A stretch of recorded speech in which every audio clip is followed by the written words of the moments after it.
Let's geek out on banjos. Whether you're a new player or a more advanced player or anywhere in between, there is so much to talk about in the banjo world with regards to your setup and what kind of instrument you're working with. And there's a lot you can do to customize and change your banjo. I like to think of banjo players kind of like hot rod car owners, always tweaking things. It's never right, swapping parts in and out, showing it off to other people. I love this banjo, and I'm looking forward to just breaking down all the pieces of this instrument and why I've made certain decisions that relate to how I play it and how it sounds. And these are all subjective opinions. There's no right or wrong way to set up a banjo. There's so many beautiful instruments out there, and it really just depends on what kind of sound you're going for.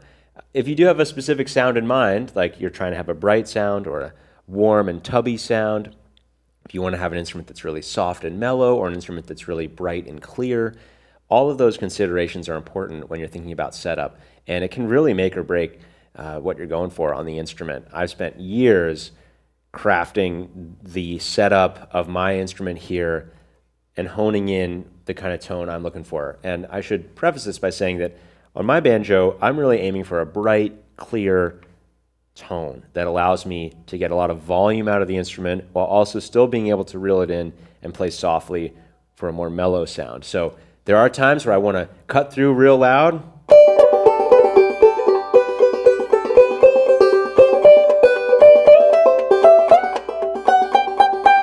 And sometimes I might want to be kind of quiet.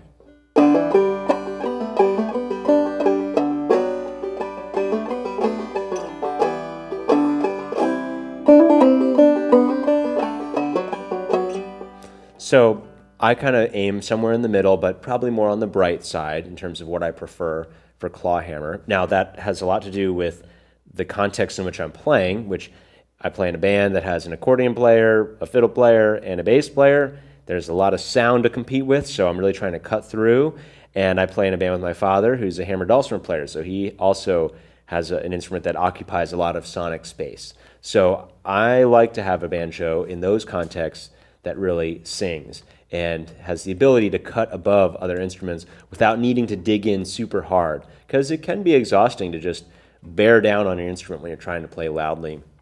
It's nice to have an instrument that has a big dynamic range. So that's kind of the sound I'm going for. I love the tubby, warm sound of banjo as well. I own a gourd banjo. I have a banjo that has a larger pot for a deeper tone, so I have that option as well. But for this instrument here, my go-to banjo, let's break it down. And we'll start up at the headstock and work our way down to the tailpiece and everything in between. So let's start off with just the banjo itself. It's made by Kevin Enoch, who lives outside of Washington, D.C., an incredible builder, and this is called the Dobson model. And it's modeled after the early Dobson banjos that were made well over 100 years ago now. So this banjo is modeled after those early Dobson banjos. Kevin makes a beautiful instrument and does lots of custom work as well, but this is one of his common models. He has the Enoch Dobson, and I first came across this instrument when I saw one of my banjo heroes, Adam Hurt, playing an Enoch Dobson,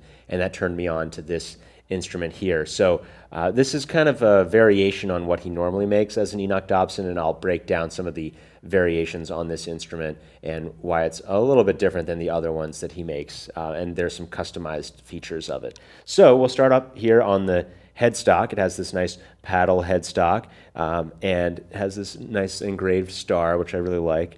And the tuners I'm using are made by Bill Rickard. They're called the 10-to-1 tuners, and Bill Rickard's a banjo builder up outside of Toronto in Canada, and these are new tuners that I installed myself. And the reason why I installed these 10-to-1 gear ratio tuners is that they're quite a bit more accurate. I have so much more control. I can tune with much more precision. So normally geared tuner pegs have a 4-to-1 ratio, so when you're turning them, they move quite a bit more. When you're turning them just a little bit, the string will have a bigger movement, so it's a little harder to hone in on specifically your note you're going for. It's just fine to have geared tuner pegs that are not these, but the 10-to-1s are particularly accurate. And I installed them myself. They're pretty easy to install yourself. You just unscrew them and screw them in, and there you go. And these are brass plated, and it's great because I can, let's say I'm in G right now, I can go to double C tuning.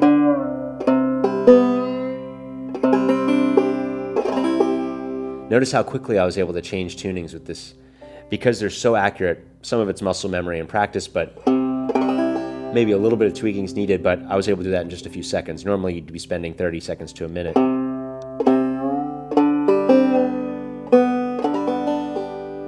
Pretty much back to G. Might need a little bit of tweaking.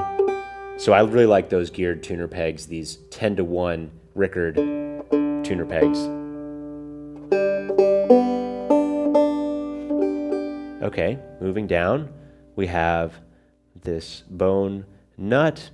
The fingerboard is this beautiful ebony, and then we have medium gauge strings. So I like to use the D'Addario medium gauge strings. They seem to work best for my hand. This instrument has a shorter neck. It's an A scale neck, so 25.5 inches long, and that allows me to tune up from G to A pretty easily without adding too much tension to the strings. Most banjos have a 26.25 inch neck, but this is 25.5 inches, just a little bit shorter, and it also allows for the banjo neck to sit a little bit closer to me. So if you're shorter, or if you don't like reaching your arm out so far, an A scale neck or a shorter scale neck is really nice. I am 6 feet, so I wouldn't say I'm short, but I just still like having that short neck. It's just a little more comfortable, especially for clawhammer. And I'll get into that in a moment here. So we've got the geared tuners, the 10-to-1 Rickard tuners. I've got medium gauge D'Addario strings. I like the phosphor bronze 4th string. It's a nice warm sound. Moving up to this 5th string peg. This is just a regular Goto 5th string tuner. It's not one of the Rickard pegs. It's just what came with the instrument when Kevin built it. No fancy inlay. I kind of like this simple fingerboard. It's also much more expensive to get fancy inlay, so I'm happy with these little dots. Working our way up, we've got spikes on the 5th fret here, or rather the 7th fret and the 9th fret on this 5th string. So this allows me to put my string under the spike right behind that 7th fret, so that if I'm putting my capo on the 2nd fret, I can go up to the key of A real quickly. Same with going to the key of B. I have it on the 9th fret. It requires a little bit of adjusting, but I encourage you all, if you're playing in the key of A or the key of B, or if you're in double C tuning and you go to the key of D or the key of E, I encourage you all to have spikes installed on your 7th and 9th frets. Super useful, and you can go to a guitar store or a luthier and they can drill tiny holes. Don't do it yourself. You might crack the fingerboard if you get a hammer and try to drill in one of these little model railroad ties. Be careful in doing it yourself. I think they use very tiny drills. So 7th fret and 9th fret spikes. And let's see, weaving our way up, I've got a scoop here just past the 17th fret. This allows me to get 3 octaves of G. And then I have this nice little scoop area here, so I can play over this region, get a much more mellow sound. It's a better cluck area as well. And let's see, moving over to the head, we've got a Renaissance head. I kind of like the tone of the Renaissance head. The skin heads are really nice. They can get a little temperamental, especially where I live in Baltimore. It's very humid, so the instrument kind of gets all wet, and the skin head will kind of sink in, and I'll have to tighten it. It just takes a lot of maintenance. So I love the sound of skin, but it's a little bit more mellow. It doesn't have that brightness I need when I'm playing concerts outside, and there's thunderstorms, and it's humid, and then it's dry, and then I'm inside and outside. The Renaissance head is a nice intermediate head in the sense that it's very stable. It's not super bright like a frosted plastic head, and it's not super mellow like skin. It's kind of in the middle, and it's really consistent for me. So I like having the Renaissance head. Then I have this bone insert bridge. Basically, it's a bridge you can buy for just $5 or so online. I replace them pretty frequently because the middle of the bridge kind of bows inward with all the tension on it. So they aren't particularly fancy, but I get a lot of them and just swap them in and out every few months. And I like the bone insert bridges as opposed to just the regular maple wood with the ebony here. I kind of like having this bone insert. It has a little bit more of a sustain to it. There's an extra ring to the banjo when I have this bridge in there. So I'm a fan of this one. And then I've got this fielding tailpiece. It cuts into the head a little bit, adds a little bit of tension. When you have the no-knot tailpiece, which comes to right here, that's usually a bit more mellow, and I kind of go for a slightly brighter sound. So this tailpiece cuts in a little bit, about an inch. It's not like a bluegrass tailpiece, though, which will cut in a couple inches. That adds even more tension. The more tension you add to the head, the brighter the sound. So I like this fielding tailpiece. I'm a fan of it. And then you've got this armrest. Now, I think all of you probably, if you don't have an armrest, you should at least experiment with it, because it not only does it provide a nice resting place for your arm, but it keeps your arm off the head of the banjo. If your arm is just sitting on the banjo head and you don't have an armrest, it really mutes the tone. So just to show you what I mean, like I'll play something with I'll just put my hand on the head just to show you what it would be like if your forearm were touching the head. And then if you lift the hand off, notice how much of a difference that is.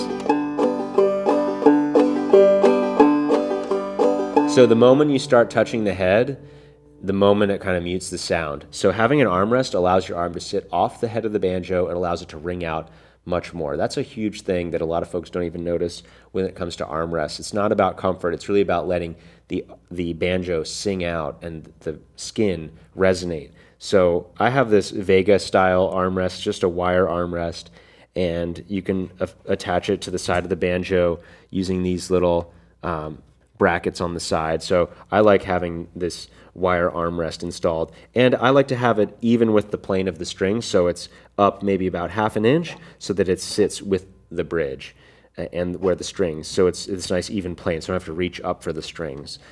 I have a 5/8 inch bridge, but the height of the bridge really depends on how your neck is set up, how the head is set up, but I like the 5/8 inch bridge, by the way. Okay, so let's see. This instrument has a brass rim. It's a brass spun rim, and that adds quite a bit of sustain and ring to the instrument as well, as opposed to the wooden rims. I really like that brass. It also has a cool look after all these years of playing. It's really oxidized, and it has this cool aged look, even though this banjo is maybe only about 8 years old. Okay, then the final piece of this instrument that I want to show you here is the back that I have on this banjo. It's called a flush fit resonator, and I have a prediction these are going to be all the rage in the banjo world someday. Bluegrass banjos have a resonator that goes and wraps around the back of the banjo, and usually an open back banjo is open like this. But this was made by Ohm Banjos out in Colorado, and I think they have a model that they make that has the option to have a clip-on resonator like this. And so I experimented with it, and I really loved how it increased the volume of my banjo without making it sound muddy or having that kind of washed over sound that you can get when you play a resonator banjo with Clawhammer. But this flush fit resonator, because it doesn't go around the banjo but rather just sits on the back of the banjo, you don't even notice it's on there, but it just adds so much punch and forward projection as opposed to the sound traveling all around me. It's now going straight ahead. So if I'm playing into a mic like I am right here, or playing on stage or in a jam where I'm really trying to cut through, the instrument sound is very focused. So I'll show you what it sounds like without this.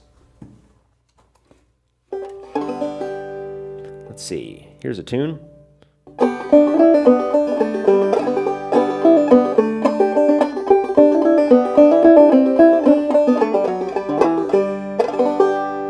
Has a really nice clear sound, and that's how I played this banjo for the first 6 or 7 years of owning the instrument. But more recently, I've enjoyed playing with this flush fit resonator, which you can just kind of easily pop on and off like that. It just fits in with those posts.